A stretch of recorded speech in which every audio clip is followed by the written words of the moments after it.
Welcome back to the show, everybody. We have a great friend of mine, somebody that was a mentor for me when I was a young kid. Calgary's finest, Dwayne Weibe. Welcome to the Ew. show, boss. What up, buddy? How the hell are you? I'm good. I'm good.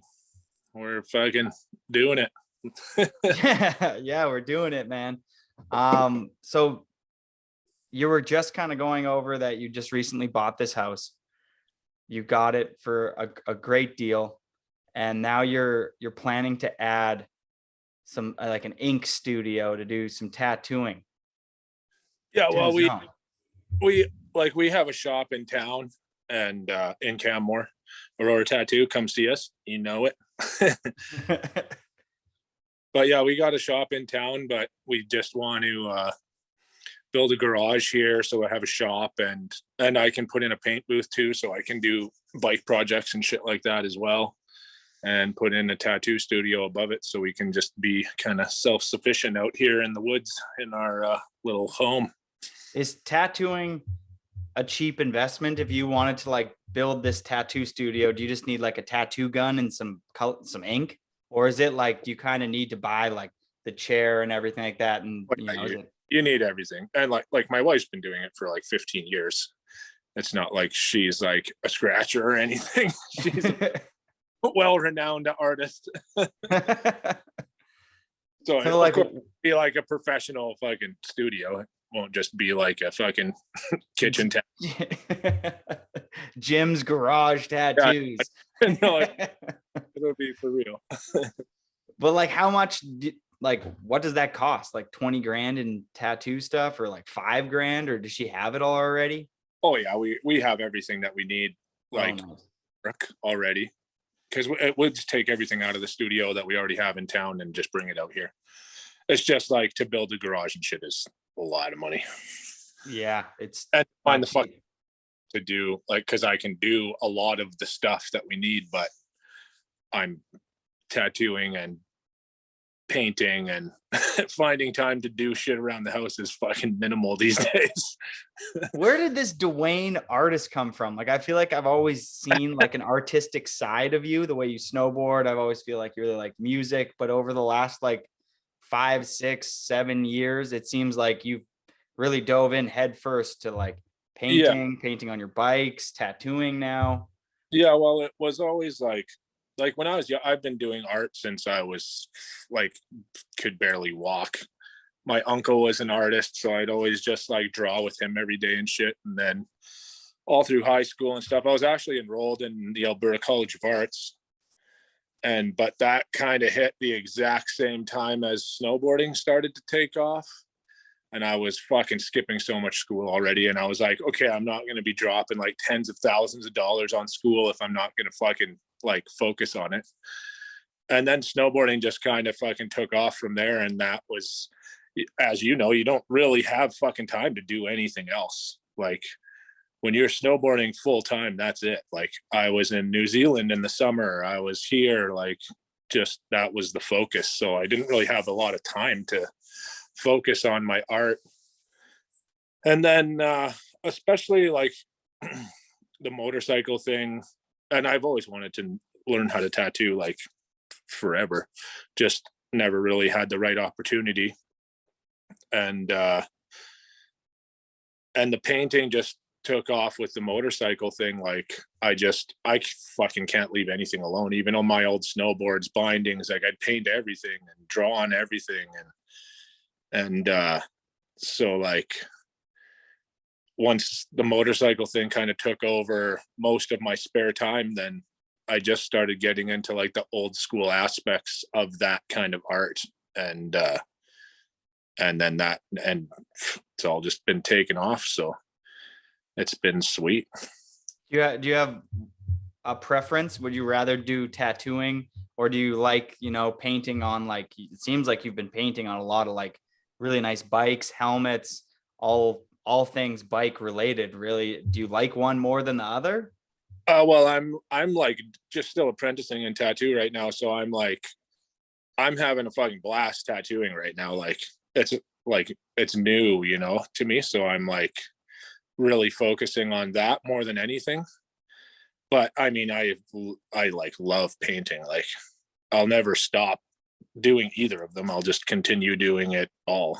They complement each other very well, though. Yeah. It's like you're a good painter. Does like, that translate really well, though? Sorry to interrupt you. Does, like, if you're a good artist, does it go into inking well? Well, it's like use the machine is like hard.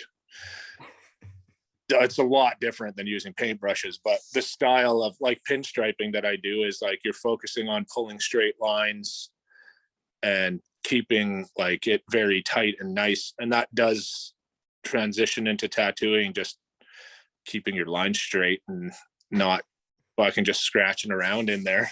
So the apprentice really is hoping their first clientele is somebody coming in and being like, can you do me with a cross or a happy face? And you're like, I got you. I'm allowed to do it. Like I've been fucking tattooing myself doing things, but like I'm like not even allowed to be taking on things that are too big and shit right now, you know. My wife's like, no, you're fucking doing small tattoos and that's it. What's the hardest part of the body to tattoo?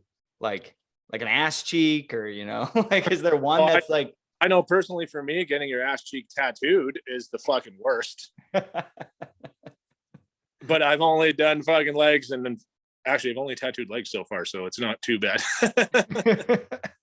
But like, what if, like, I've always wondered, like, you know, you go in as a young kid that's like 17, 18, you know, you get a big tattoo on your back, but you haven't even fully grown out yet. So like that tattoo ain't gonna look the same once you're older. So like, is there like kind of like, you know, I feel like at 25, that's when people should really be getting tattooed, because that's kind of what they're dealing with for the rest of their life. I got a tattoo when I was 17 and it got covered up. Like, what was it?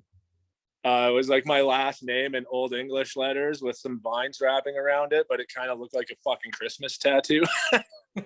Did you do it to yourself? No, I drew it, and then some dude was like, it was so sketchy. This old guy, fucking like big fucking ZZ Top beard, like so fucking high, just like he's like, I'm like, oh, Jesus fuck, am I in the right place here? Like this guy's fucked up. He'd do like 4 lines, then take a break and go smoke a joint, then fucking do like 5 lines and take a break and go smoke a joint. I'm like, dude, just fucking do it. This is like an hour tattoo. Let's get this over with.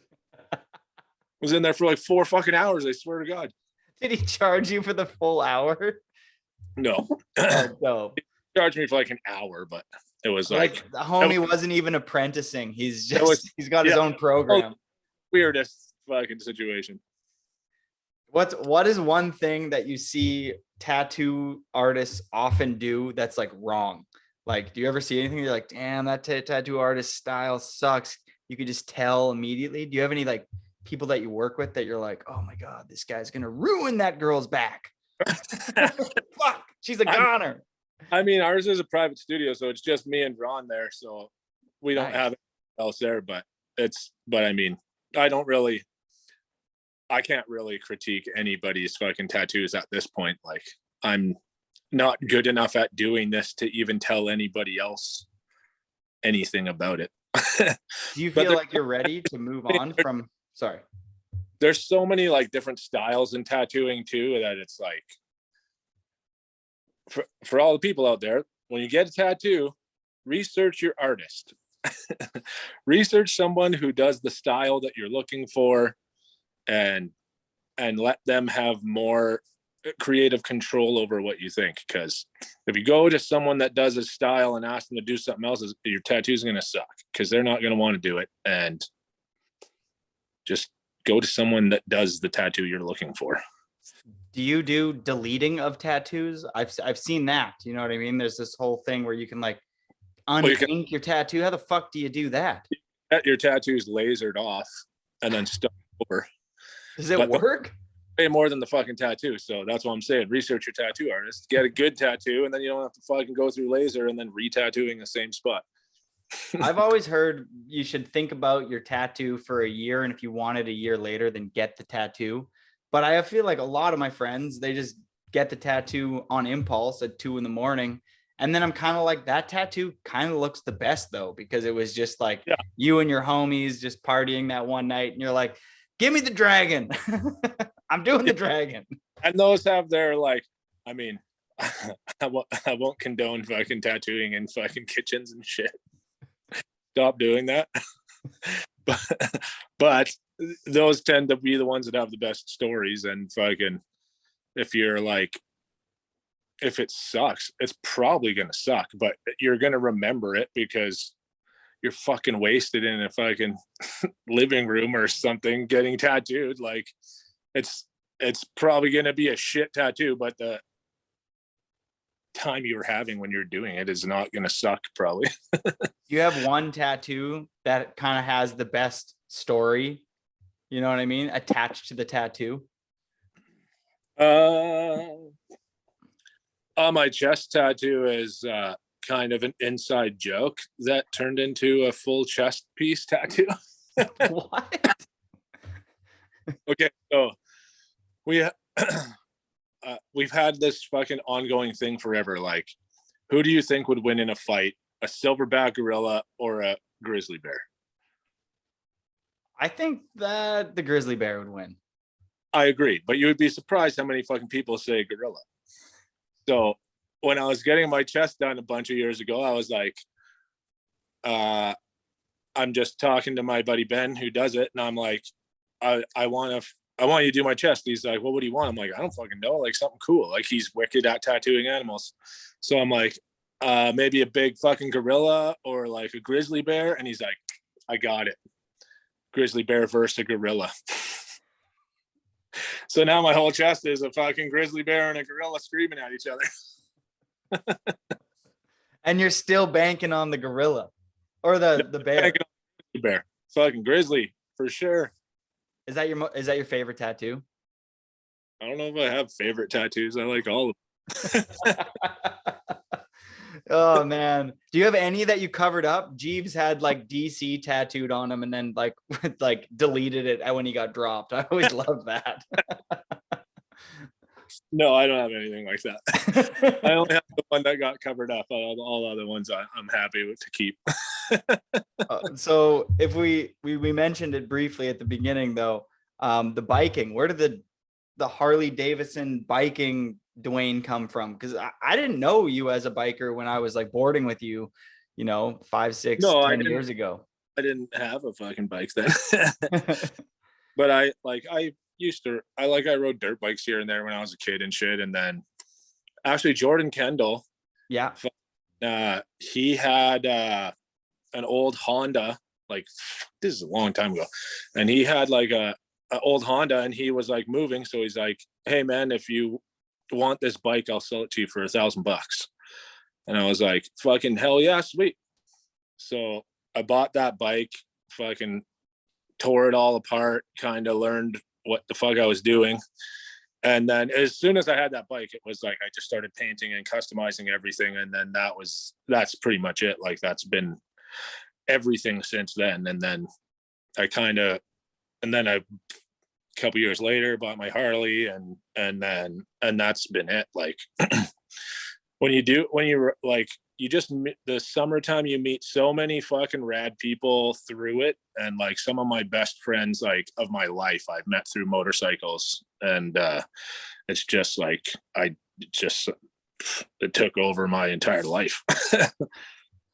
Yeah. I see them, parked around, and I'm always like, you can see everyone feels like they belong to that community once they partake in it. Oh yeah. And it's just like this brotherhood, you see somebody else with like a leather jacket and a Harley Davidson. You're like, what the fuck's up, dude? We see eye to eye. Like, and it's a lot like it transitioned a lot the same from snowboarding, because like when you're out there and you're like pushing it, like you get on a fucking big windy road and it's like, and you're fucking going for it, it's like you get that same feeling that you get when you're like snowboarding, like when you're fucking on the in run to a huge booter that you never hit before and you're like, holy fuck, my heart's racing right now. Like I don't know if I want that feeling when I'm driving though. Yeah, it's different. Like you don't know that you do until you do it, and then you're like, cool. I think it's fucking risky, but whatever. I just fucking rolled a truck driving straight, so What happened there? You rolled your truck driving straight? Yeah, we were coming home, and I was towing a fucking empty trailer home, and we hit some black ice, and the fucking truck just kicked, and the trailer jackknifed and pushed us into the fucking ditch, and we rolled the truck. How long ago? That was like 2 weeks ago. Oh, wow. There's how close call then, I imagine. Oh, but we're okay. We're all good. Fucking airbags did their job. Wow. How fast were you going? Like 95. Oh, whoa. So that was sheesh. Yeah, it was pretty aggressive. Yeah, that's a close call. Who were you in the car with? My wife and my dog. Oh, the dog was okay too? He got pretty fucked up, but he's okay now. Oh, that's reminds me of 2 weeks ago. I was driving down from Squamish to Whistler, and it was about 7 a.m. And this girl, it's just me driving at 100K and this girl driving towards me, and she just hits black ice, turns 90 and starts barrel rolling towards me going like 100. Right. And then she goes from barrel roll to end over end somehow. And she goes about 5 times, hits the side median, goes, and then she starts dragging her car on the side of the mountain, and it's like sparks everywhere, tire pops off, skis out the back on the road. And I am just, my heart is just racing, and I just pull over, slam on the brakes, put the 4-ways on, sprint towards the car. There was a car behind me, and homie's just a bit ahead of me, and he looks into this car and he looks back at me, and there's just blood all over his face. And I was like, oh, this is gonna be bad. And then I'm like looking down in the car, because the car is like pushed up against the ditch, and it's like cubed, gone, like just obliterated. Like the side of the mountain like ran like a blade through the entire passenger seat. Like it was just completely melted away. And then this girl just bursts out of the back windshield and starts like running all over the highway. So I settle her down. And then the other homie's got this face covered in blood. And I'm kind of like, oh my God, there must be somebody else in there. So I was like, calm her down, sit her on the side, run back to the car. And there's nobody in the car. There's nobody else. And I was like, what the hell happened? And the guy had cut his face open, leaning down into the car on this like shrapnel piece of metal from the car. So homie who was there to help has this gouge across his forehead. But like you could imagine how I felt at that moment, because before, like just moments before, I was like, we got one out, but there's one in there that's really hurt. And the homie just gashed his face open. I was like, fuck. Like, thank God. But like, I've also wanted to punch him. I'm like, be careful, you fucking idiot. Oh yeah, I calmed her down, and then left the scene. And it was, I was like shook for a couple days. You know what I mean? Just like seeing that live, I was just like, I texted my girlfriend, and you call the parents and everybody like that. And you're like, yo, just slow down. You know what I mean? Like it can happen quick. So I can only imagine being in it. When it happened to us, it wasn't even like bad weather. It was just like really warm, and everything was melting. And when you're driving this way past Lake Louise, and there's like those animal overpasses. Yep. Like the bridges for the animals. Well, all of that, as soon as the sun went down, all the water had melted under that. So as soon as the fucking sun went down, like minutes before that happened, that was it. It was like pure ice. Oof. And I just like, I was going straight. I was just like, and the fucking tires just kicked. And then the trailer was just kind of pushing us, because I couldn't fucking get the tires back. As soon as I started swaying it, the trailer was just pushing me. Did it go slow-mo when you started to roll? Oh no, the roll was fast. But like, did it go slow-mo in your own head? Because I had been in one bad accident before this one with actually Ashley Barker and Kevin Griffin. And I remember everything just went slow-mo. Like it was just crazy. Yeah. But I was just like, then like we back on our wheels, and I was like, are you okay? And then we were both okay. And then we just had to get the dog to the vet. Oh my God. I'm happy to hear you're all right, man. Those car accidents, they're real. Everyone slow the fuck down. Yeah. Oh, I've drove that Coca-Cola highway and, number 5 and a lot this winter and over the Duffy, and the amount of close calls, I swear every like 8-hour drive I do, there's 2 close calls. Oh yeah. And it's not with me. It's just, I have to be a defensive driver for the full 8 hours because there's always somebody who's reaching for the chocolate bar that fell in the passenger seat and they just want to get it, or they're just like, I'm just going to do the extra word on the text message, and they look down for a bit too long. You're like, I think this homie's driving into my lane, and you're like, he's driving in my lane, he's driving in my lane, and you're like, Jesus. All the time. That's half of what riding a fucking motorcycle is watching out for fucking idiots on the road. Stay off your fucking phone. Yeah, that's the one thing about a motorcycle driver is they're not playing on their phones, and it only is increasing the more people are getting comfortable being on their phones and auto text. Like everybody is fidgeting and playing on their phones, and I drive with some of my friends, and it's crazy the standard that some of them have to be allowed while they're driving. And it must be horrifying to be on a motorbike knowing that there's fucking idiots everywhere who just refuse to stop texting. That's like fucking anyone that's getting into it, you just got to teach them to always be looking like fucking a kilometer ahead of you, because people are fucking stupid. Yeah, they are. So on that note, slow the fuck down, and if you're getting into motorbiking, look a kilometer ahead. Gotta get like a Tesla fucking motorcycle so you can see what's going on around the corner, but then you wouldn't be paying attention again, and then you're back square one. Yeah, E-Man a couple years ago got in a crazy biking accident driving the Sea to Sky on his Honda and flew across the road for 100 kilometers, or well, not 100 kilometers. He was going 100 kilometers and like 100 meters and just ended up being completely fine and just totally should have died. But it's close calls out there. So yeah.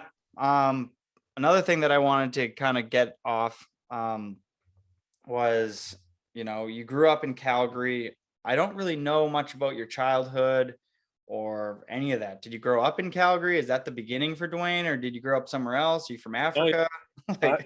No, I'm born and raised in Calgary, and just never wanted to leave.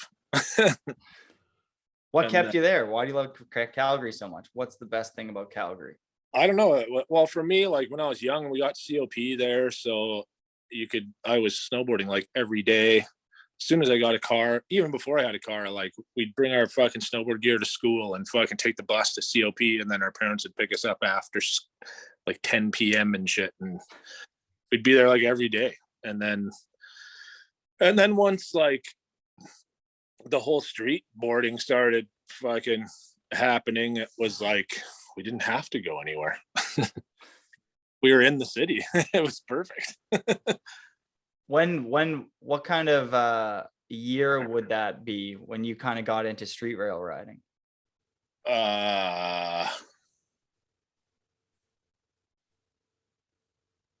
Probably like 1996-ish. No way. 97-ish, something like that. I was still in fucking high school, so that's kind of when we were like finding small rails and like fucking trucking. I had an old little Ford Ranger, and we'd fill that fucker full of snow and fucking go bro tow each other into fucking rails with no snow anywhere and fucking die. Yeah, that was like some serious. And no one was riding rails. We were just kind of figuring it out and fucking doing it with no snow anywhere. Fucking. Did COP have rails at the park at that era? No, not really. That's kind of why we started riding a lot of street rails too, because they weren't like the park. That shit was all kind of new, So like, we were dragging like ski racks and shit out and fucking burying them and trying to slide them. Fuck it, we have like. TJ has like the 138 video from like when we were kids, and Jed's like 6 years old or something. He looks like a little Lego man, and he's fucking sliding one of those wooden racks. Like, it's the sickest video. Like, little Jed fucking sliding this fucking wooden rack that like skis pop into and shit, and like Scott Shaw fucking dying on it, like tries to boardie it and catches his edge on the wood and full scorp. Like, fuck, that was like the beginning of jibbing, man. Like, the ski hill didn't have anything, so we'd go out into the street and see what we could find, and that's most of the rails you still see now. That's insane that you were jumping on. Like when I think of like 96, 97, 98, I think like that was like, 2000, I felt like was like the boom of like rails. Like once Decade and Tech Diff came out and Jeremy and JP and all those dudes. But anything before then was kind of like groundbreaking. So the fact that you were like a year before that really is like kind of crazy. Well, we were watching it from like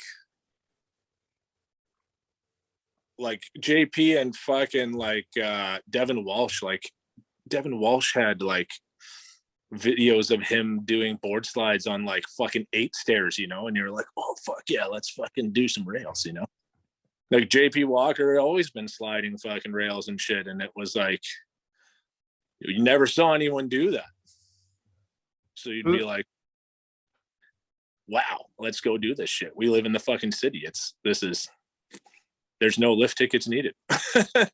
And who would have been like your idols, and like what were you watching back then to get inspired to get into the streets? Oh, JP Walker was by far like everyone's fucking hero at that point. Like if you rode rails, it was JP Walker, like, and Jeremy Jones. That was straight up. Those dudes were the best. Like Kevin Jones, fucking those dudes were like, that shit was insane back then. Like, dude, fucking JP front boards, double kink, and like technical difficulties. Like, that's fucking so long ago. Like, I hadn't even front boarded a rail yet. Like, you're like, whoa, nice. Like, it was JP all day, no question. Like, he was the one. That was the guy you looked up to.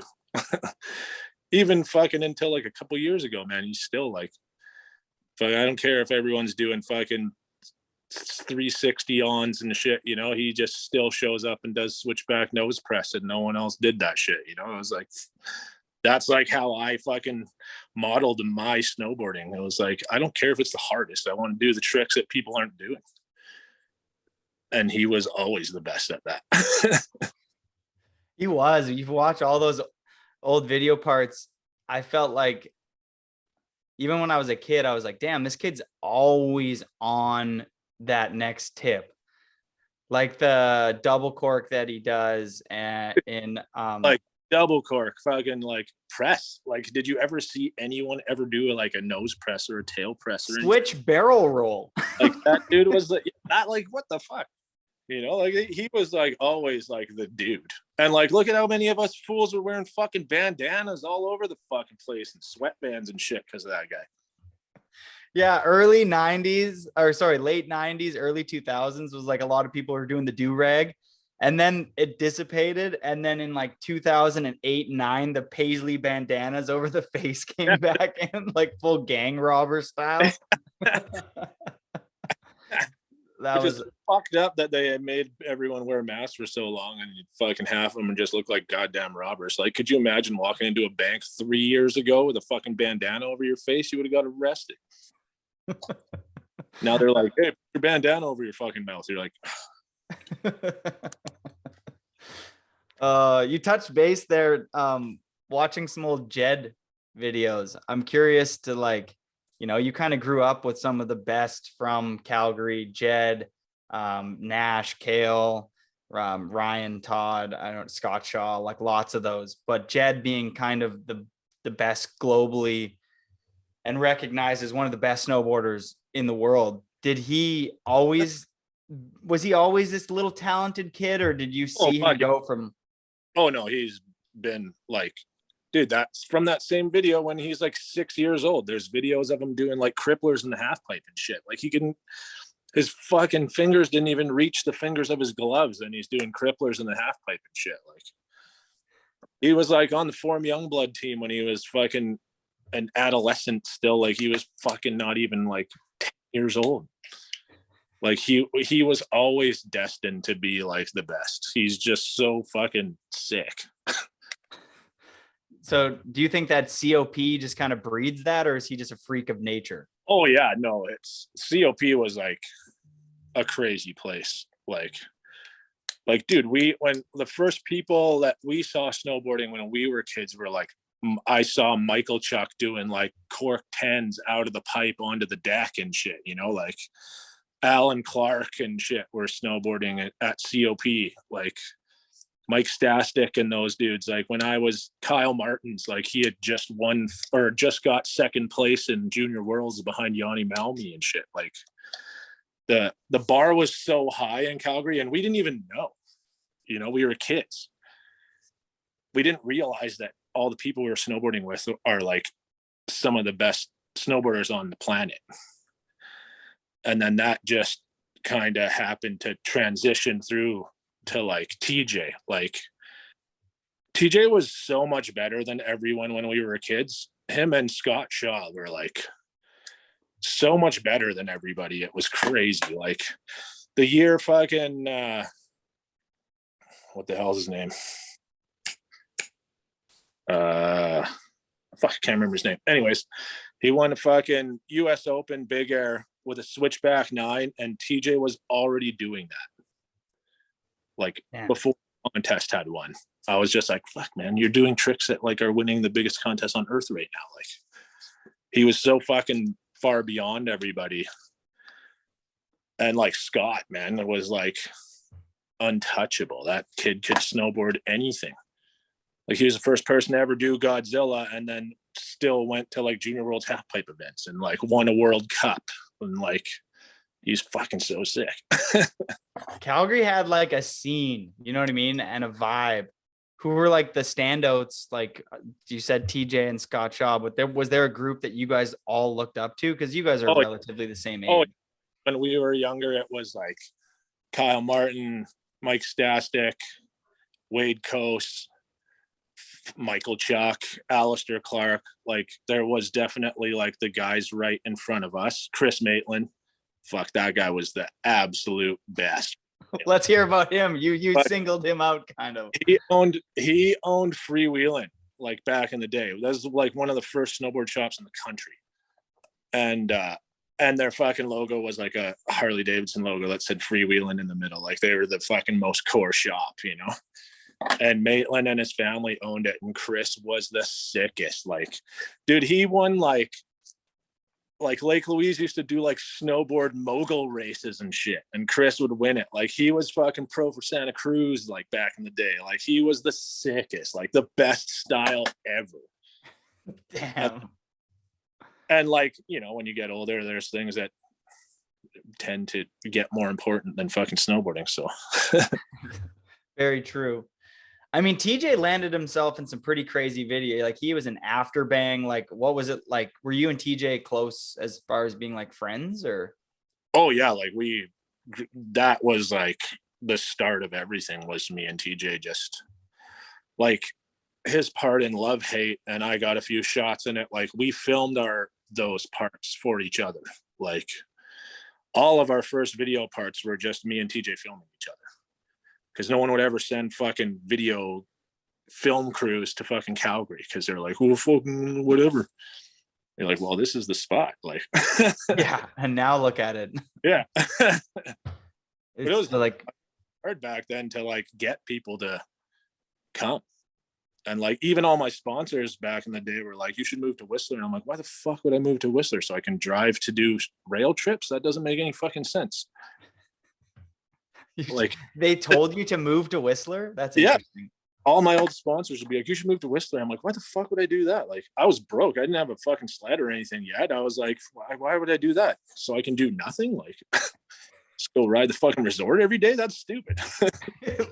Yeah, because the way you snowboard, or the way I grew up, like when I first went to Calgary and met you, it was really interesting because it was a bit of riding at COP, but it was like the program, regardless of having a filmer, was to go in the streets and just snowboard in the streets. Like the most loyal boarder to just the streets. Like well, every time we would shred with you, it'd be like most people, I feel like they go on a film trip and when they're not filming, they go ride COP and that's it.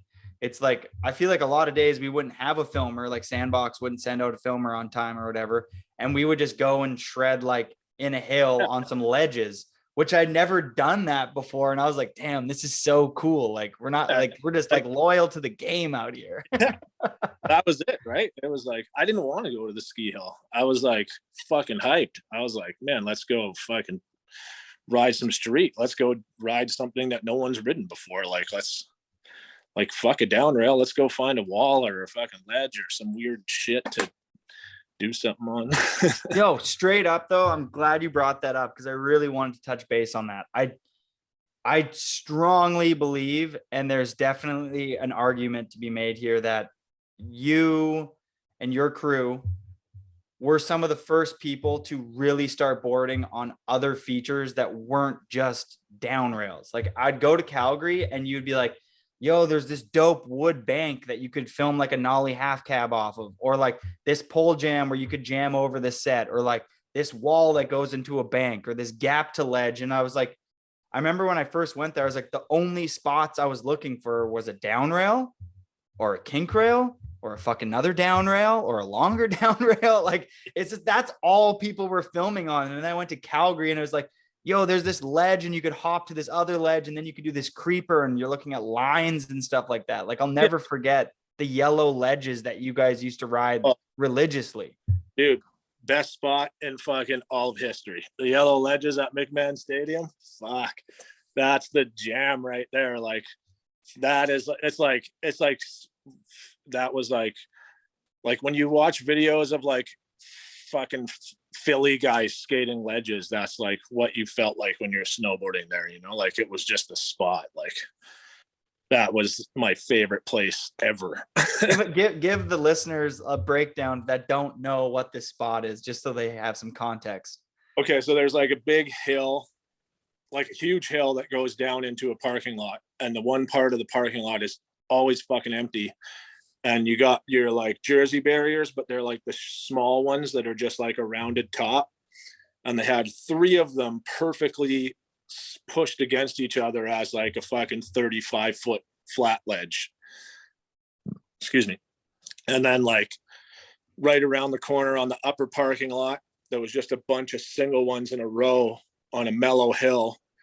So we'd always get like my dog Tony to fucking tow us into those things and fucking hit them like a skate spot where you're hitting like multiple ledges at a time, or go and hit the big long one. Like it was just the sickest spot. Like they used to always leave you alone. Like no one, if you hit the rails, you'd get kicked out right away. But if you hit the blocks, nobody gave a fuck. That's like the first time I think that I've ever, I don't know, I rode with like you and Ryan, and you guys were like kind of hooked up, and we were trying to like I think it was me and Jeeves, or maybe it was Kuzik too.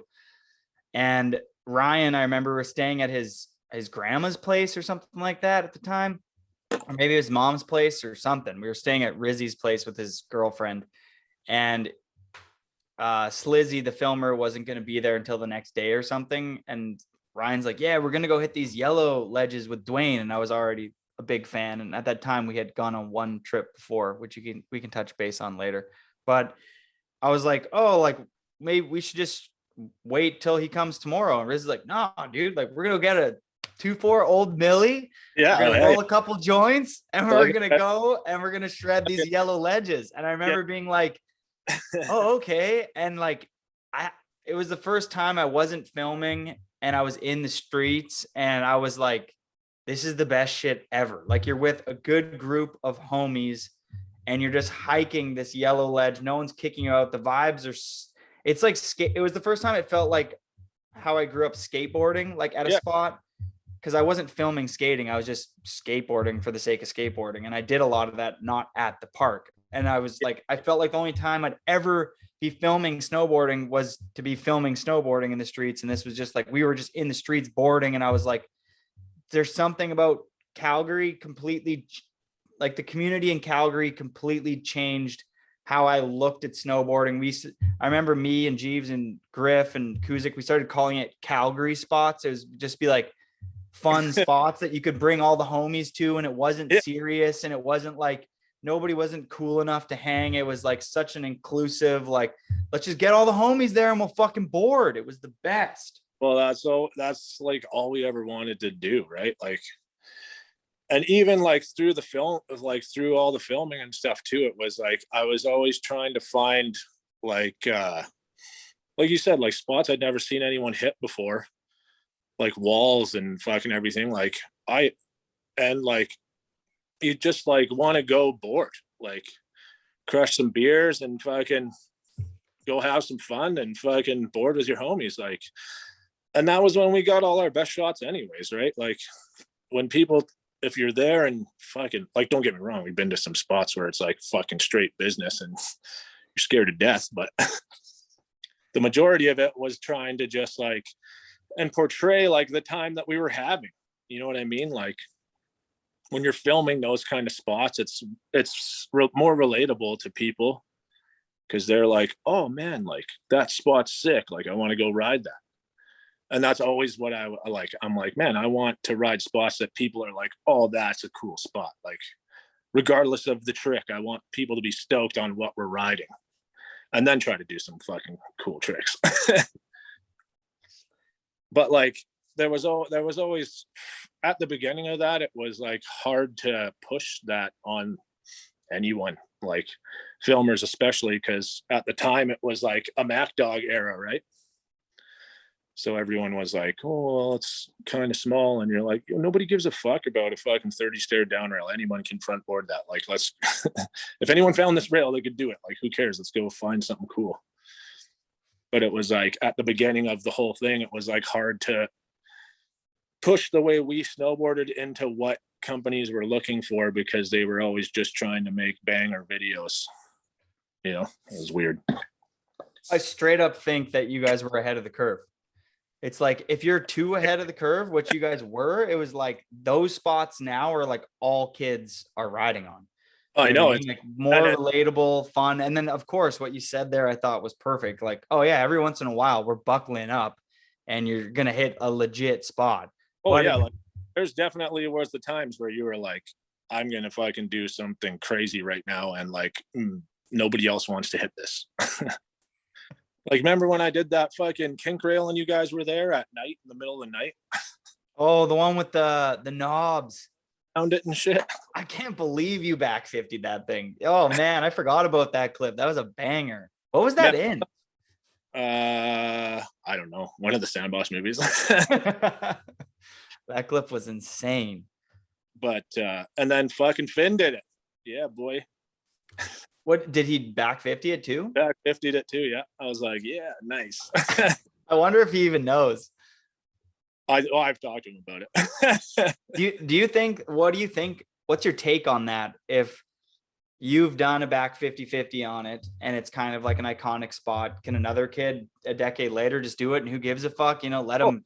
I don't give a shit about that. Like, Good. fuck. Like some people get Cool. so about that kind of shit, and I'm like, well, he wasn't there. Like, he can do whatever he fucking wants. Calgary, yeah. Like, if I went to a spot and I knew someone did a trick on it already, I might do that trick anyways, just because it looks sick and I want to try it too. So, like, fuck you. Do it. Totally, I agree. But I do really think that like the way that you and the rest of the greasers were riding at that time was definitely like on some different shit. Even you take what like Ryan Hall was wearing, like the all gray sweatpant tracksuit. Like if a kid wore that now, I feel like, dude, Ryan only wore sweatpants. It was fucking dope. But I gotta say, like, you're talking about dudes that were like fucking like really, really good and shit. Todd Williamson, man, that guy was like for a year he might have been the fucking best jibber on earth. Like, he was so fucking good, dude. Like, dude, we were in New Zealand in like 2004 or something, and he won a contest in a fucking suit. He's like high as fuck, drunk, in a fucking suit he got from a thrift store, and won a fucking rail contest doing cab hardway to Sev pretzel. Like, what? In 2004. Like, He has been so good, like way before everybody else was good. I remember, I'll never forget, you guys were all on Tech 9 and there was a bonus feature with, Dude, that video part. Yeah, it's like, it's in the bonus of One Love, I'm pretty sure. Yeah. Yeah, you, Ryan, and Todd, and it's the sickest edit ever. What's the song again? Method Man. Yeah. EHOD. Me and Ryan were just fucking so baked, crushed like a 15-pack of babes, and edited that up, and they fucking threw it in the extras. It's like my favorite part. It's I remember me and Demo and all of us Winnipeg kids used to watch that religiously. We were so gangster back then. Todd had like the team size, and he's fucking skinny as hell back then. So he's got like fucking parachute pants on, and fucking we all got bandanas and fucking basketball jerseys. I wore basketball jerseys for like a decade. And he was on section too. And he hits Todd has that like super dope 50-50 hop front board pretzel with the section kit. Oh, yeah. Used to love that. Like that was the first time we ever hit that spot too. And he's doing shit like that. Back to you guys being ahead, the hop to rail, nobody was hitting rails and then hopping to the other rail on the left. Like that became big even like 4 years ago. And this is like 18 years ago or not that long, but 15. I'll say Jeeves knows what's up too. I fucking swear to God, I was the first person to ever do a 90-degree corner on that shoulder ice high white rail. Oh yeah. I did that 90-degree corner like fucking 2 decades ago. And Clay missed putting it in my part. Like even Jeeves was like, what the fuck? I was like, you know what's up? Fuck. God, it's like my favorite clip I've ever filmed. Fuck. Was Jeeves there? No, or maybe he was there actually for that. But I just remember like when we were in the editing or fucking, I saw like the part after the movie was done and Jeeves was like, well, where the fuck's Dwaynes Corner? I was like, oh, yes. Boy's got my back. He does too, 100%. Let's watch Jeeves fucking kill it right now too. Like, fuck. Shredding, bro. He just goes out there and boards. I love it. I love his like look on snowboarding right now. He's just like films a clip, leaks it, doesn't try to his fullest potential. It's like straight fun boarding, which is insane because even what he's filming right now is like a lot of people would be like, is that a clip? And it's a joke for Andrew. He always talks about like how it's so easy for him. So you're boarding. But it's funny because like you get that a lot like with just lots of people in general, right? Like even if I go snowboarding or something, people are like, fuck, you really like go for it. I'm like, yeah, but you never like that never leaves you. Like there's dudes older than me that fucking go to the hill and fucking hammer it. Like, oh, totally. See the fucking crew out here right now. Like everyone's fucking almost 40 or older and they're fucking all the boys are going crazy. Dave Schmidt and fucking Yosk and fucking Chew. Bro, Chew is hype as hell, bro. He's not Brett from the source is killing it. Like Brett, like what? That's my dog. Like we grew up together for like since we were fucking kids, man. Like and he's like I still see him out there fucking back cab sev over the big jumps. I'm like, oh. It's a new I just don't remember seeing a lot of like older figures in the park when I was young, like at all. Yep. Like there was a couple people that were like hitting near 30. And I remember being like, whoa, look at that artifact that's still riding the park. Yeah. And now all of my friends, some of them are 50. Like Jay Wex is 50 and he filmed 50 clips for his 50th birthday. 50, I was like, fuck, I wanted to do that I'm 40. I just turned 41. I was like, fuck, I gotta go get a 41 clip here. Yeah, like Belzel's turning 40 and he's like on one this year and he's hitting the biggest shit he's ever hit. It's like you said, it just doesn't go away. Some people are just addicted to it. They're like, if I'm capable, I'm still gonna do it. It doesn't go away. And like you're always want to like, like I see the fresh fucking park with big jumps. I'm like, let's go get some fucking airtime, like you see the fucking wicked rail setups and shit. You're like, man, let's go fucking hit some rails. I live in Canmore. There's not a single fucking rail here anymore, so I don't really street jib that much, but like, I would. Yeah, and I like that you touch base on that too. Just like, I feel like a lot of people have this like artificial expiry date on when they can snowboard or skateboard. And you know what I mean? And they're just like, oh, like I'm a dad now, or I hit 30, or they have, like I said, this imaginary expiry date that they're like, at that age, it's like, you can't keep doing it. I know. I never understood it. Like, I agree with you 100%. Granted, I'm not a father. I don't know. I don't have kids, but I know people that have kids and are still fucking out there fucking boarding. Like, it's just your mindset. You just gotta, and like staying healthy enough to do it. You know what I mean? Like, I'm fucking the age I am, and fucking I'm working out more now than I ever have in my life, but that's to continue to live the lifestyle I want to live, right? It's like, I don't want to stop doing things because my body feels like it's too old to do it, because my mind definitely doesn't. So I just got to make sure I'm keeping up with myself enough to do it. Totally. Duffy was kind of saying that too. I did a podcast with him. He's like, I'm working out harder than ever because I want to do this shit the same amount I did when I was young. And I still want to go out there and do like what I'm capable of doing. Not like Duff was ever fucking out of shape, you fucking dreamboat.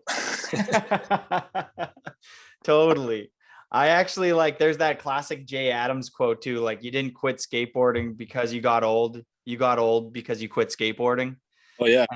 And like, I think that, correct. Like, if you stop doing it, it's because you're thinking you can't. It's not because you can't.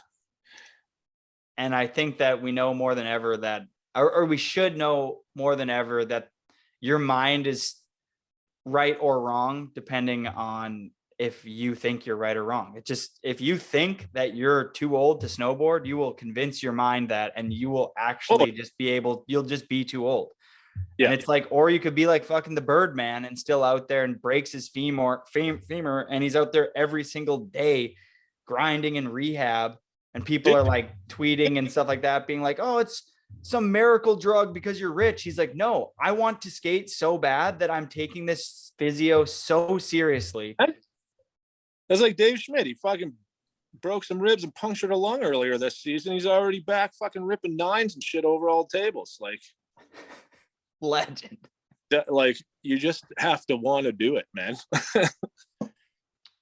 Okay, you did touch base on some clips where you buckled up and got pretty risky, and I was there for quite a few of them, and it was awesome to see live. What's one of your favorite clips that you've ever filmed, and kind of take us through the day, who was there, and how that whole moment came to be? I don't know.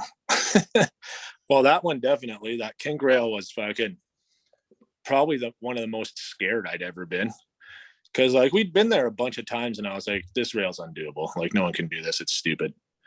And then we were over there looking for those ledges that one night, and then I was just kind of randomly looking at it and I was like, I'm gonna do this right now. And everyone was like, are you fucking sure? And I'm like, yeah, I'm gonna do it right now. And it was funny, like it was you, Ryan, Kuzik, I don't remember who else was there. I think it might have just been us four. Yeah, it was. And you guys were all like fucking, ooh, like I could tell that you guys were nervous and scared for me and like hiding off in the shadows. So I was like, that was literally the first time I'd ever ridden like by myself, you know, just with like my own thoughts, like being like, okay, you got this. And like, I'm like, especially on things like that, like I don't fuck around. Like, I'm like, okay, this is risky. Like there's no fucking warm up. Like I'm going for it right away. Like I don't want to have to do this too many times. And I remember getting so close and then eating so much shit. That one, it's in the video part. Like I catch my edge on the like second last flat and backflip down the stairs and fucking crank my head. And I'm like, probably had a concussion. Like I was seeing stars and shit, but I was like so close. And then like 2 fucking hits later, got it. And then you guys come running out of the dark like, yeah. And I was like, and that's like one of those times where it was like, I was scared as shit, like did it, rode out into the dark and all you guys. And I was just like, like so jacked up. I was like, oh, I could fucking 50 anything. Like, yeah. And like, man, almost every trip we did to Edmonton was like, always like the whole trip, every time was always fucking unreal. Like we would get so many clips and like hit the fucking funnest spots and like have the best crews. Like, man, I went to Edmonton one time with fucking me, Ryan, Bo, Bishop, and fucking Scott Brown. And me and Ryan were like, at UC was our photographer, so he was there with us. And like me and Ryan would fucking drive around Edmonton in the middle of the fucking summer, like looking at spots and shit, right? Because we knew like that when we got a filmer, we only had like a week. Like all our sandbox parts were filmed in like 10 days, maybe. Like whenever we could have a filmer, that was our parts. So we were ready. Like when we went to Edmonton, we had all our spots scoped. We knew exactly where we were going. And fucking like UC was like, whoa, I've never been on a trip like this. Like you guys know exactly where you're going. Usually we just drive around for 3 fucking days. Isn't that the truth? And so like me and Ryan were fucking jacked up and we're like, like me and Ryan, you just fucking crush beers and smoke doobies. And like, I'll never forget Bo was like, because they're younger than us, right? Like both of them. And Scott was kind of like a contest kid at that point still. And Bo was like on a mission kind of guy. Like he was business, and then fucking like they started loosening up and fucking Bo would be like crushing beers and smoking doobies at the spots with us and shit. And he clipped up. Like he had so many clips from that trip. It's like, man, I've never fucking went on a trip like this. Like, you guys just have a good time. I'm like, and that's when you get the clips, man. Like, stop fucking worrying so much and just enjoy yourself. Like, you don't get to fucking do this shit forever. And like, there's no point of putting added pressure on yourself to do it. Like, you got to be out there having a good time. That's how it works. That's how anything works. If you're not enjoying yourself, you're probably not going to be good or having a good time anyway. The weird thing, or not the weird thing, but I like that you touched on it doesn't last forever. So you should just enjoy the process. And I feel like a lot of kids who are trying to just make it, whether it's in the backcountry or street rail riding, or just trying to make it in anything with life, you get so caught up with this end vision that you don't enjoy the process. And I'm so guilty of that. And I'm really trying, especially knowing that it does end one day, nothing's forever. And to just enjoy the process, which I feel like when I was riding rails, you guys definitely taught me. And I think that I rubbed off on people like, Demo, who's still filming. And now he films with this whole crew called Mount Mountain. And there's tons of kids now, and their whole MO is just like going out there and having fun. And they film their best shit without having that once stressful Mac Dog. I hate to throw Mac Dog under the bus, but it's a good depiction of how much stress and anxiety were around filming video parts back then. And then that shit was so like pressure back then, because those guys were shooting 16 mil. Like there was no fucking digital, nothing. These guys are shooting film. And like your sponsors had to drop mad bank for you to fucking get a part in those movies. So like there was a lot of pressure because you had to fucking do it, like make it happen, do some crazy shit, and don't fall because this fucking film is expensive. Like, did you feel that pressure when you were filming for Love Hate? No, because I was not on that roster. Like I was never supposed to be in that movie, and I was just with TJ and filming his whole part, and he had a part in it. So he sent all my footage to Mikey, and they fucking threw a couple clips in there. Thanks, dude. That was iconic. I remember being like already a huge fan. And then your part came out in that, and it just made me a bigger fan. It also gave me like hope that a Canadian snowboarder could like make it in one of those like really cool videos that wasn't a backcountry rider like Yeah, JF or Devin or one of the Wildcats. There wasn't a lot of street rail riders that were like present in like hype films back then. totally. It was hard, like especially staying in Calgary too. Like it was hard to, because we didn't really, like, everyone that was good in front of us like left, you know. So that was like another major reason, like me and Ryan like stayed in Calgary, because it was like, no, like we want our own scene here. Like we don't want to leave and be part of another scene. Like we have one. We don't want to leave anywhere. This is where we're gonna be. Like, and it worked like a bit. I mean, like I never really made any money snowboarding, but I made enough money to fucking travel around the world for a decade, so that's pretty dope. But I have never owned anything because of snowboarding. That's for fucking sure. We never really touched base on like how you got first sponsored. Like, how did it start for you? Like, I remember hearing, or I'm not sure, correct me if I'm wrong, but you went to the team challenge back in the day with like Rome, like way back. Like, how did that all come about? I was riding for West Beach. That was like my first sponsor. Damn. When West Beach was the shit, or when West Beach was kind of it was like the takeover. Like West Beach was the shit, and then they were trying to turn themselves back into the shit, you know.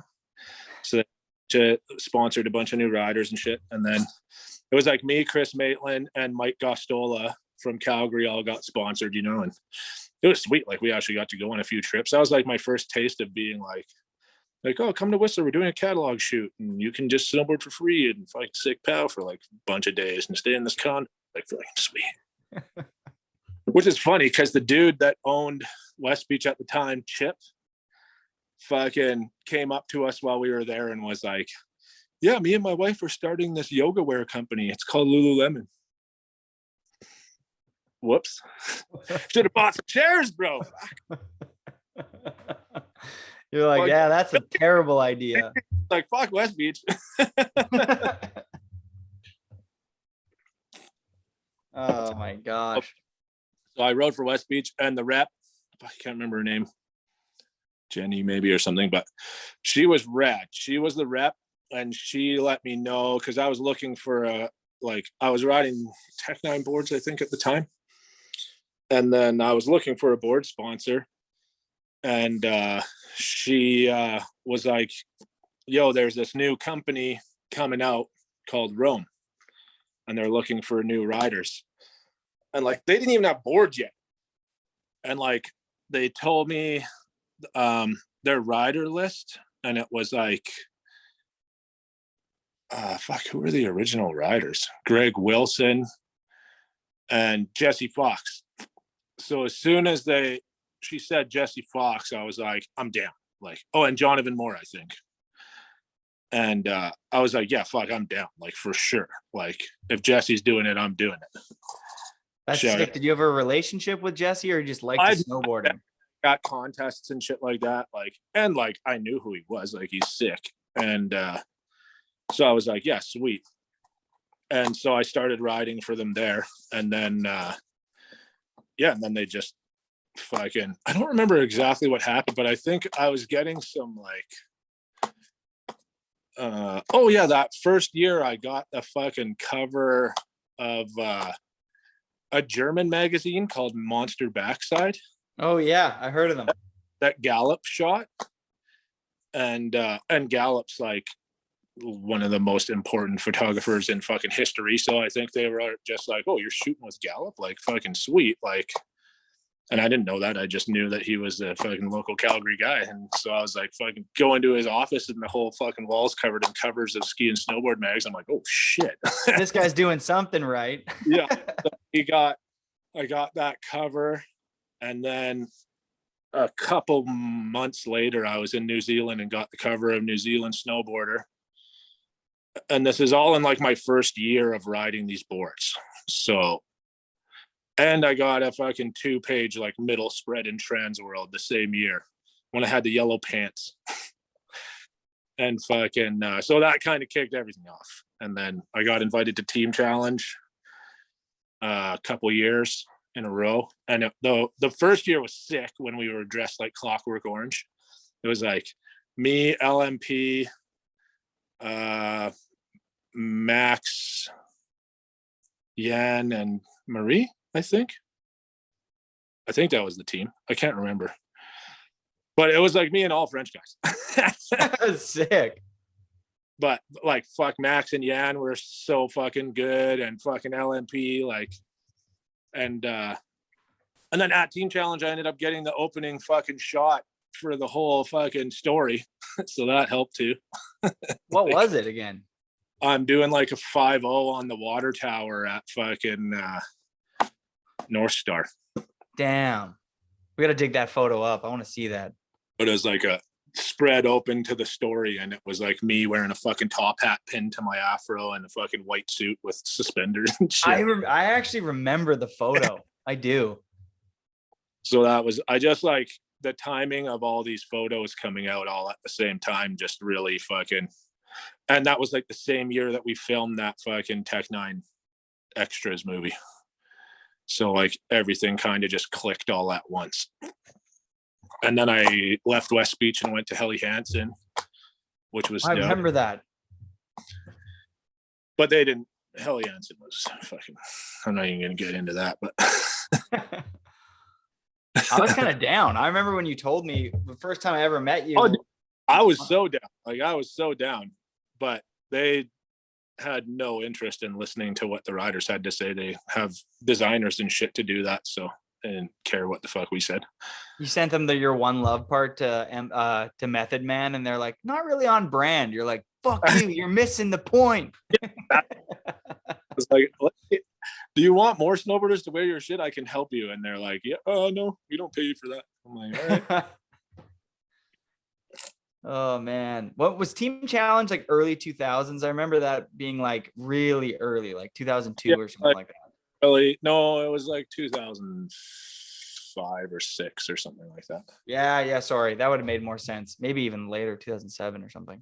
Yeah, with that roster, anyways. I think we went 06, 07, I think was like all of us together with and Marie.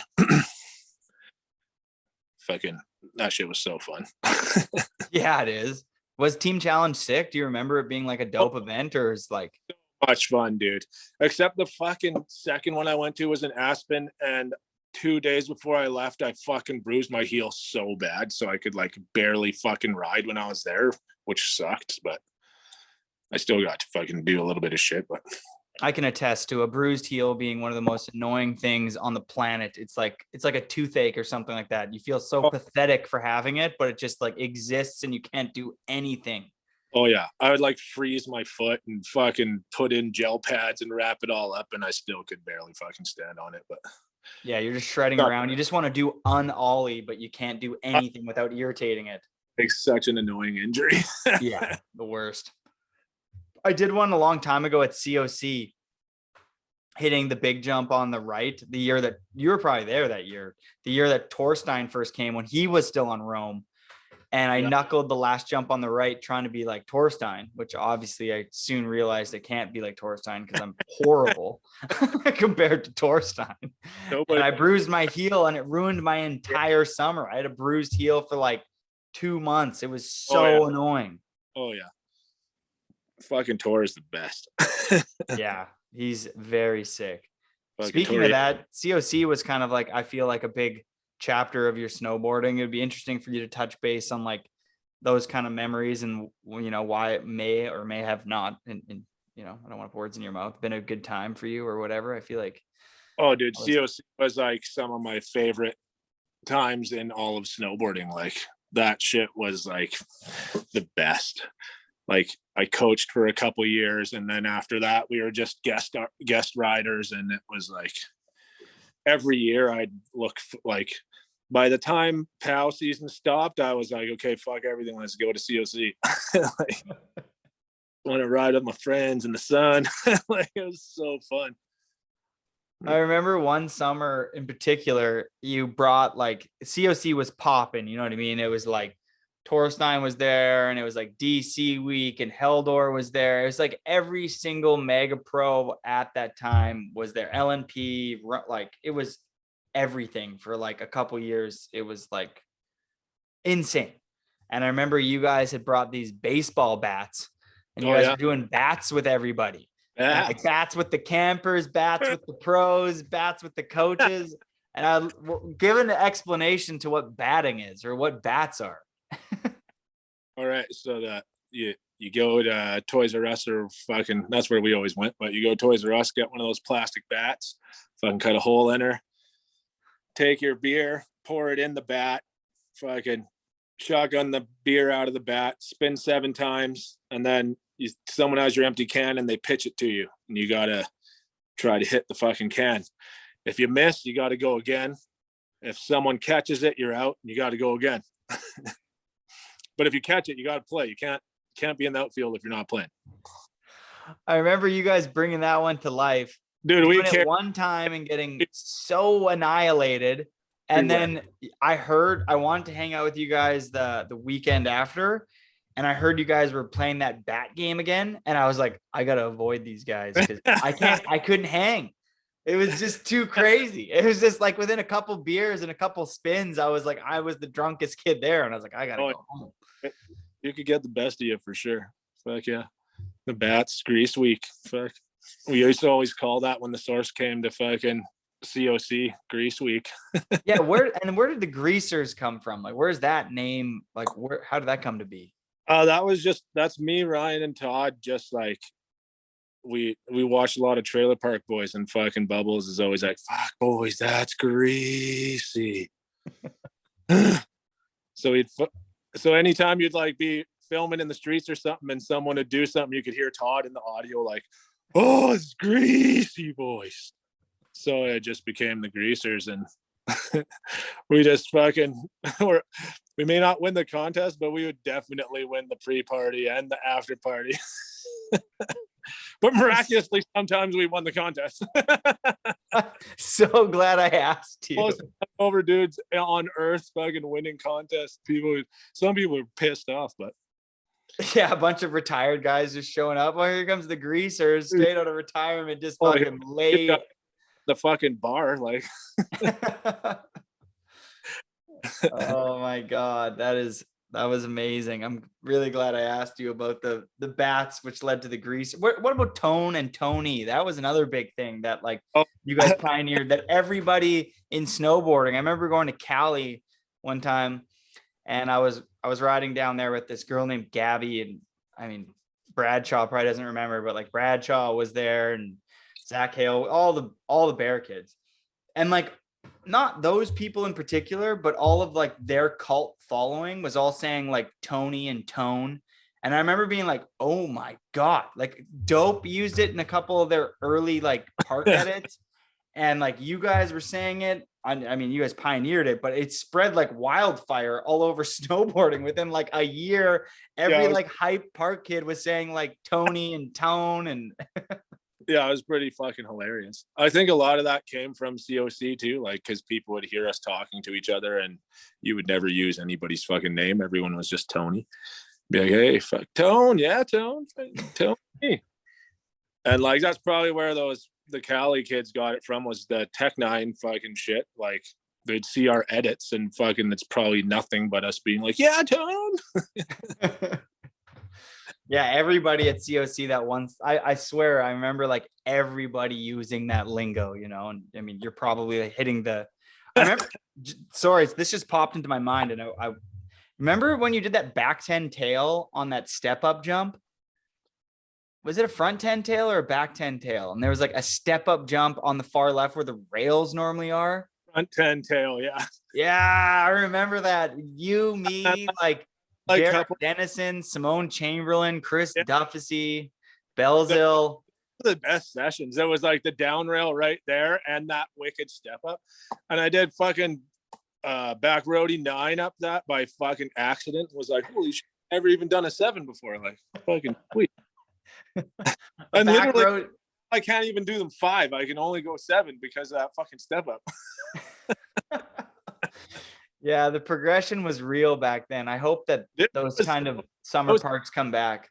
those backside hip sessions too were the fucking hypest. Like that, Oh. just hiking that hip at COC, like literally in the middle of the winter, I would just like be daydreaming, like, oh, I can't wait for fucking 25-degree days, fucking hitting the hip at COC with the boys. Like, Oh yeah. And I remember like Rube would come up like once or twice a summer and just do a massive method on the hip. yeah, And I was always like, yeah, damn. like right to the end every time. Yeah. Dude, Rube and Kazu would kind of like be like the end to enders. I feel like that would really want to like push the whole hip. dude, were you there that one summer where they had the hip like above the half pipe and it was like a front side hip, and we were all going straight over it like a big poppy BMX jump? And I remember hitting it and like doing a bunch of tricks and like I was having so much fun, and fucking Duff's just like fucking suntanning up top and he's just like, yeah, how is it, I'm like, it's good, just fucking go from here, you're good to go. But you always forget that Duff sees like a toe side fucking pop monster, so he drops in, hasn't even hit the fucking thing yet, and goes off the toes and just goes like cab 10 into the middle of the fucking run and stomps it, and everyone's just like, ah! like those are the kind of things I remember from COC. It was just being like, there would always be a moment where someone would do something incredible, and the rest of the time was just like hanging out in the sun with your friends, and like, and the kids were fucking always just like, whoa, cool, like, you know. Oh, the cool kids were. I coached there for so long. There's so many whiny little kids, and you're like, Oh, are sure. you kidding? You're gonna whine about the toppings that you can put on your sandwich? Chris Duffy just did a cab 10 off the toes. Yeah. You Dude, fucking little shits. Some people too, like I used to coach fucking Taco at COC, and like seeing them now, I'm just like, yeah, boy. Like, well, Calgary's new scenes, maybe we could steer the conversation into that. You know, Calgary's got a wicked new scene of all these up and comer kids who like Finn and JJ and that whole SRD crew. And I mean, yeah, there's a bunch of new crews, and they all kind of have embodied that greaser tone mentality of just riding in the streets with their friends on like cool spots too. Very, very good at spot selection. They look better than ever. It's like, I'm super inspired by that group of kids from Calgary. I'm always like, anytime they put out a clip, and they have some really good like photographers that shoot a lot around there too, that are just like that Glass guy. And then I can shout out Liam. Hell yeah, boy. Yeah, Liam, very sick. And he works with great people. I actually don't know him that well personally. I've only met him once, but from what I've heard and the photos I've seen, incredible. But maybe if you could just touch base on like Calgary's new scene, that'd be kind of sick. I've like had this conversation with Finn before too, and like I'm like I'm so proud of all those kids, like especially for being like, I feel like they have already been able to achieve more than we were. Like mine and Ryan and Todd's careers at that time like just caught the absolute worst part of the fucking snowboard industry history. Like an entire economic meltdown fucking happened like when I'm trying to be a pro, you know. And these kids, and like, but it's like we did everything we could to ensure that like there was a fucking Calgary scene, you know. And but for a few years after like we kind of stopped taking it seriously, I was like, man, there's nothing really happening around here, you know. And then like those kids like Finn and JJ especially were like hit it off, and like I'm fucking proud of them for like sticking around and like filming an Alberta movie and shit, you know, like, and Jet like filming a whole fucking part in Calgary and surrounding area, you know, like they got it. And it was important to if you're from Calgary, and if you're from Calgary, you know what that feels like, because like the people before them, like me and Ryan and Todd, and like we were so all about making sure that everyone knew about Calgary and like that we were from there. And and all the kids coming out now are like, I'm real proud of everything they're doing. And like, I watch their videos, you know, and it's like, I can see it in their spot selection, the tricks they try. And like, you know, they think about it more than just, I'm going to go do the hardest trick I can think of. And it's like, who cares? Like, if a thought popped into my mind there that I think would be relevant to what you're talking about. Earlier you spoke on how JP was not necessarily going for the 360 50-50s, but very tastefully was doing some of the hardest tricks unknowingly to some people, like switchback nose presses and stuff like that. And I feel like it's very similar with, I mean, a lot of kids from around Canada, but Finn and JJ and their crew in particular, it's just like very tasteful tricks that, unless you know what's up, could go over, over the head. Tons of people never fucking notice that because you're looking to see and like, for me, especially when it was happening to me, it was like, man, once those Quebec kids started fucking kicking off, like, they were like, once Louis came out and like fucking Will and those guys, like, they were next level shit. Like, the only way to keep myself relevant with those guys was to do like hard tricks that are not like, like just ride switch, like, pretty much. But at the same time, I feel like those guys were doing their own thing, and it's so cool to, I think that you had really found your lane. And like I said, I really think that your lane was before its time, but it's so important for kids to like just stay the course to what they're about. Obviously dabble with as much as you can until you're like early 20s. And then once you kind of figure out what you like and what kind of terrain you like and what tricks you like and what spots you like, just stay the course. Dude, Jake is the supreme example of that. Cause I remember hanging out with fucking you and Jake when you guys were like so young. Like, I don't even remember how old you guys were, but we were like hanging in Whistler and fucking, and like Jake could tell me like time codes of fucking tricks in videos, like he'd be like, at this second, at this blah, blah. And I'm like, dude, I have no idea what the fuck you're talking about. But like, he was such a fucking student of it, like you can see it in his snowboarding now. Like, Jake is fucking the best. Like, he's the sickest there is. And it's like, it's all about like, it has to be proper. And that was a big thing when we were younger. You know what I mean? Like, it was like, there was no internet. So like, your shit was only getting in a video or published if it was dope. Like, if you fucking did this coming off a rail, done. Do it again. Like, put your fucking arms down. If your jump is this fucking big, the clip doesn't get used. Like, you had to have a tiny jump. Like, it was so many fucking rules when we were younger, but it was to keep it at like, your shit had to be proper. And you can like see that so much in Jake's snowboarding, because he is the absolute king of that. Like, Jed and fucking Jake are like, and Louis, like, you can't say enough about fucking Louis. That guy's the most insane. Like, he was the original, like, watch, I'm gonna do it the cleanest you've ever seen it. Yeah, 100%. It was wild to have witnessed him alongside you riding at like COC and stuff like that back in the day. Before he had like really blown up, he would go to COC and kind of ride like a little bit under the radar, and until his first big Trans World part.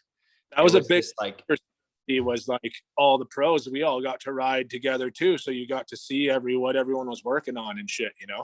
Oh man, if I think back to those days, I'm like arguably a better snowboarder now than I was then. I think about like when I was so young that you think that you should be better then, but it was like, I remember like hiking down rails with Joe Sexton and you'd be like, what are you going to do? And you'd be like, fakey switch front board. And Sexton would be doing those back 350-50s. And yeah, everyone had the craziest tricks. And I remember being like, hit him with the front blunt 2-7 again, which was like kind of the most played out trick at that point. Like, that's because everyone had just learned it like a season or two before. So everyone was like, okay, now we got to get on some new shit. Yeah, that trick was hot for like 5 years. And dude, then it literally burnt out. And then I was riding Mount Seymour the other day with this young kid, Marty Vachon, who's like the sickest kid from around here, Seymour area, and Adam Franks. And we were both all just doing front blunt 270s. And I was like, it feels so right to bring it back now.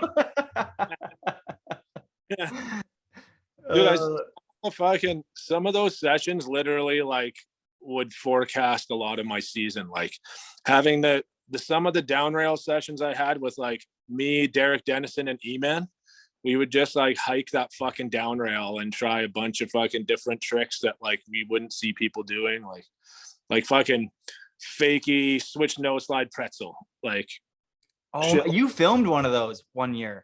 Yeah, I remember. Yeah. Dude, I got a fucking fit. That's actually one of my favorite favorite tricks that I have filmed that flies way under the radar. It's in some sandbox movie.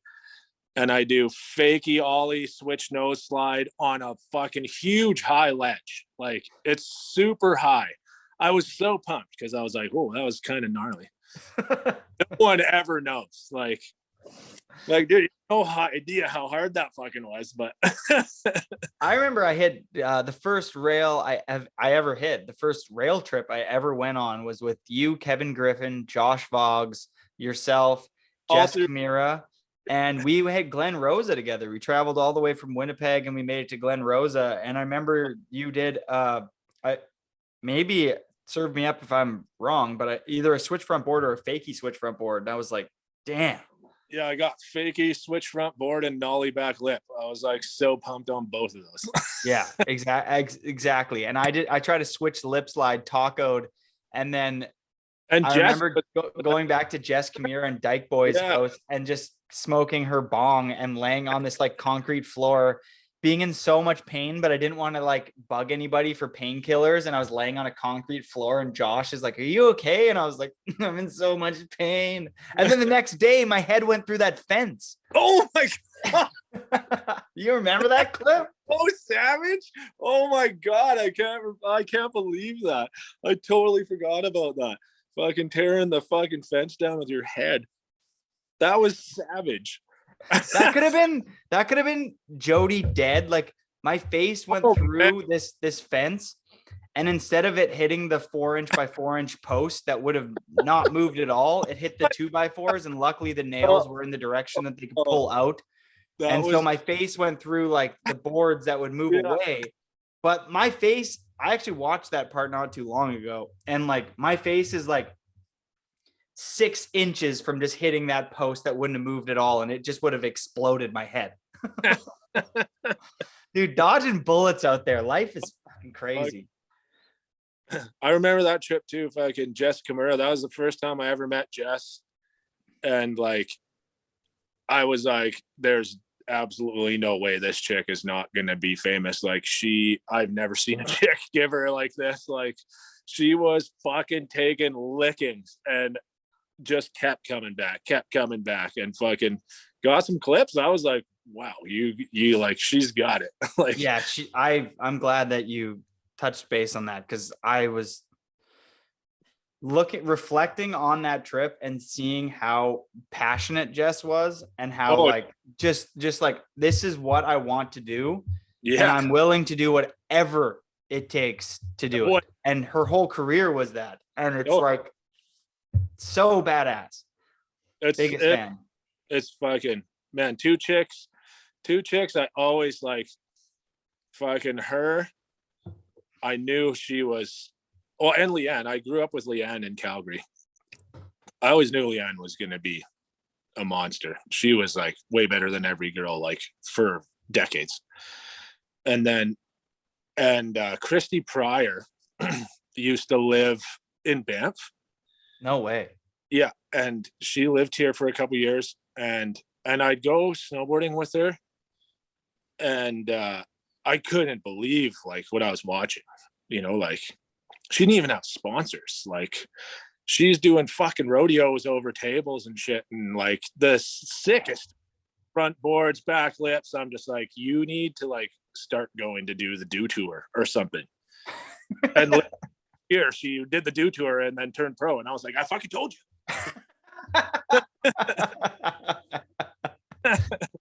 Always listen to Dwayne. He's so sick. Yeah, she is the best. Well, maybe are there any shout outs or anything that you want to do? I got these 8 questions at the end that I asked each guest. I kind of shuffled them around. I was just curious to know if you wanted to give any shout outs to anybody in particular, anybody who's kind of helped you along the way or anything like that. Nice time. Most of all for my whole snowboarding fucking career and everything. Mark and Dave and Brett at the Source, I love you guys so much. I can't thank you enough for everything that you've ever done for me. Day one, fucking always have my back, even now. Love you guys. And Ryan, Todd, TJ, Dustin, fucking all my boys. Love y'all. What that I don't have to get out of here too quick, but I do have to make dinner for my girlfriend in about 40 minutes. But Dustin, you brought up there. What was it like to see Dustin riding when he was because Dustin blew up quick, and when he was on Red Bull when he was like 16 years old, and he was you touched base on like the talent of like Jed and TJ, but I'm curious to hear your thoughts on Dustin. One of those guys. He was like, Dustin was like, he was like 15, maybe 16. And he was pretty good. Like he was better than all the other dudes his age. And then I don't know what the fuck happened. He like fucking gave the devil a hand job or something. I don't know, but he fucking the next year he came out and was just like, I'm the best. Like he literally went from like being like, we're riding like the park and shit, and he's doing like cab 5s over the big jumps and shit. And then the next year he's doing like switchback 9s and front 10s and shit. And he was just like the best. Like he's just like, oh yeah, I'm just like awesome now. And that he never stopped that. Like he just never stopped being the awesomest. And like he's awesome too. I love Dustin to death, dude. Dustin, that dude is my fucking dog. I love Dustin forever. Like he was such a little prick, and everyone would be like, hey, he's a fucking little prick. I'm like, hell yeah, he is. He's fucking dope. What else? Because he always did whatever the fuck he wanted, and I was always all about that. Like, fuck, it's like so much shit in the snowboard industry is so fake, and like it drove me fucking crazy, like the amount of fucking goofballs that are out there. And you learn real quick like who's down and who's not, and like it doesn't matter about fucking like you just got to be down to support the crew and like your boys, like whatever. Like fuck everybody. Yeah, and Dustin is definitely he just did whatever the fuck he wanted. And people like Pat Bridges saw that immediately and clung on to that, and absolutely shout out to Bridges too. Huge shout out to Bridges. Bridges is the fucking best. That dude always knew what's up. He fucking always took care of Alberta. Fucking love Pat Bridges. That dude is the man. Like the man of men. If there's a snowboard fucking like icon, that's it. Like no one is Pat Bridges. That's a one of a kind motherfucker right there. And Hardingham, shout out, boy. Yeah, 100%. I like the Dustin conversation because I feel like there are so Hardingham had a huge part of why Dustin's fucking crazy, because Hardingham's out of his fucking mind. he's definitely not. When Dustin lived in Banff, he got full on like rode with Hardingham all the time, and that's how he's a crazy backcountry rider, because he rode with fucking Hardingham, and Hardingham's like, yeah, fuck rocks, who cares, just go. Like dude, like when people fucking ride backcountry and they come from fucking the Bow Valley, like they're fucking crazy dudes, man. Like Hardingham, fucking Jonathan Moore, like fucking those dudes are crazy. Like yeah, and then you see Dustin's craziness win him natural selection. Dude, what? Like how could you be any more fucking proud? Like I'm so glad that we touched base on that. There are, like, I've been in snowboarding forever too now, it feels like. And it's interesting when you go onto these trips, these team trips, and you see that there's two, well, there's snowboarding, and then there's the other thing that pays snowboarding and generates the marketing and makes the product and stuff like that. And there's this, the industry side. But then aside from it, there's like the people like you and me and everyone who's listening to this that is just like a passionate snowboarder. And then there's this industry bullshit. And it's like half of the industry legit is awesome. Like really good people who love snowboarding. They're a good human. They care about the direction of snowboarding. They used to snowboard and they're passionate about it. And then there's half of people that live nowhere near snowboarding. They don't even snowboard that much. You know what I mean? If you did a lap with them, you'd be like, what the fuck? You can't even like keep up on the green run or whatever. Like you're like, and you have a big say in this. It's like, I hope those people get pushed out. And when you see people like, to call out my biggest competitor, the bomb hole, which I'm the biggest fan of, like taking market share away from these other people just by creating like a massive platform of branding, of like, you know, social content, of like videos, of contests that they're holding an event this weekend. And hopefully they're just stealing market share away from like kooks. Yeah. And they can help steer. And I hope that this podcast does the same thing. It helps steer the next generation of snowboarders and people that actually sponsor the kids, that the kids hiking the yellow ledges on the hill are the kids that you want to support. And people like Brett from The Source have understood that from day one. And I'm so happy that they're a sponsor of the podcast and I'm glad that you touched base on them, because it's so important to have people like that behind companies of influence. Yeah. Dude, I've been fucked over by sponsors so many times, and fucking Brett and Mark and Dave, like they've always forever had my back. Like, and they're just a shop, man. Like that's the realest shit that there can be. Like, they're a fucking shop sponsor. Like, they fucking paid for some of my video parts, dude. Like, they're like the most legit fucking people in the industry, and I couldn't thank them anymore. But there's no shortage of dudes that are nothing like that. Like, fucking cool guy dudes that I have no idea why they're involved in snowboarding in general. Doesn't seem to be as bad now. They've weeded most of those people out because half of the companies don't have a budget for a bunch of fucking nobodies anyways. But but it's like, man, it's just, you just gotta fucking take care of yourself, take care of your crew, and sometimes you gotta take a shit into your own hands, you know, like film your own shit, fucking do everything you gotta do to make it happen, because nobody's going to do it for you. If there's anything I've learned over the last forever, it's like, if you don't ask for something, you're not getting it. No one's going to hand you shit. Like, there ain't no free lunches. I also feel like work your ass off, but at the same time, you can't be afraid to like reach out and kind of like try and make shit happen for yourself. Because if you're just sitting on the couch wondering why nothing's happening, nothing's going to happen. You know what I mean? You can't even be worried about that. If you're out there getting it and just doing it because you love it, it's going to happen. Like, someone's it's you. That's like, you don't, most of the people that you and me know anyways, like look at you, man, look at Jake. Like, you guys fucking wanted it more than anything, and you dedicated everything to it. And like, now you're doing it, you know, fucking so proud of you guys. Like, and like, that's what it takes. Like, if you want it to happen, sitting there thinking about it ain't going to do shit. Like, go make it happen. Someone's going to notice. I promise you. Like, yeah, you can't be out there getting it constantly and someone's not going to notice, because you're doing more than anyone else. Like, go do it.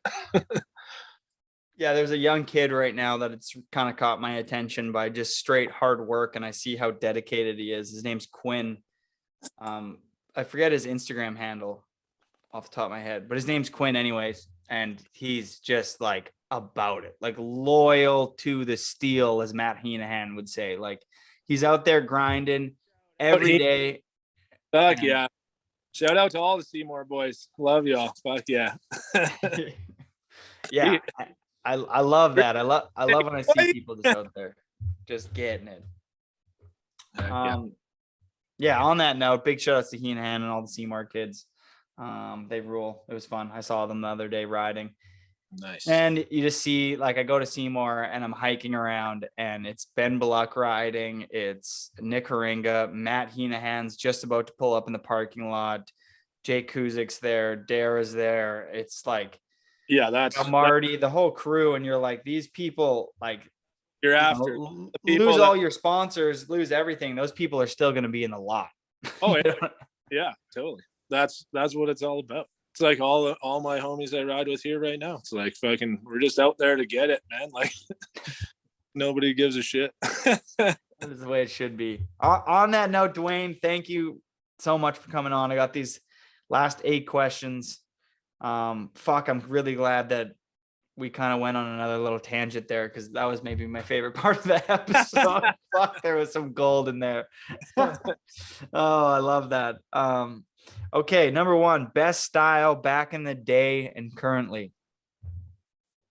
Devin Walsh, then and still. Fucking and Jed and Jake in the streets. Check. All right, number 2, favorite place to snowboard. Edmonton streets or COC. All right, number 3, biggest pet peeve. That's a tough one. Fucking wavy inflatable arm guy, Steve. Okay. Number 4, what skill do you want to master? Tattooing. Fair enough. If you need a tattoo, hit up my apprentice, my homie, Dwayne Weibe. Do you have an Instagram handle yet? Like a Mine's, I just use that for everything. Okay. Number 5, I like to, this one's of interest to just myself and maybe a couple other people, but what's your stance and how much has it changed over the years?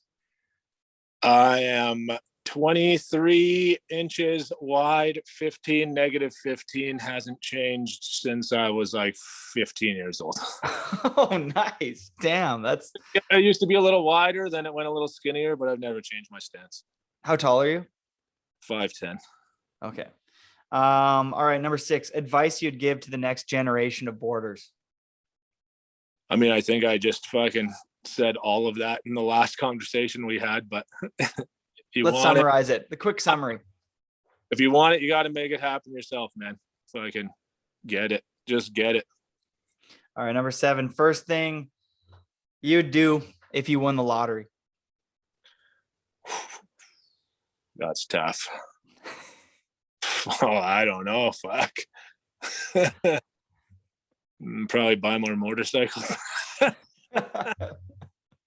What's your dream motorcycle? Buy more motorcycles.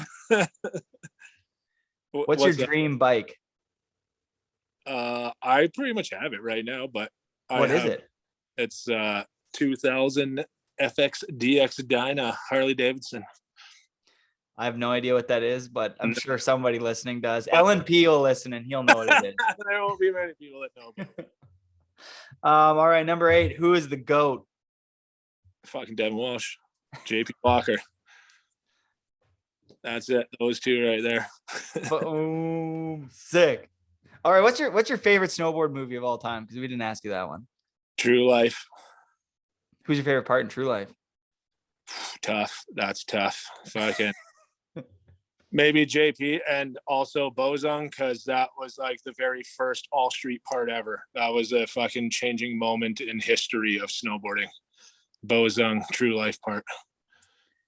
Only rails. That was the first time that ever happened. Really? That was like, that's gonna be me.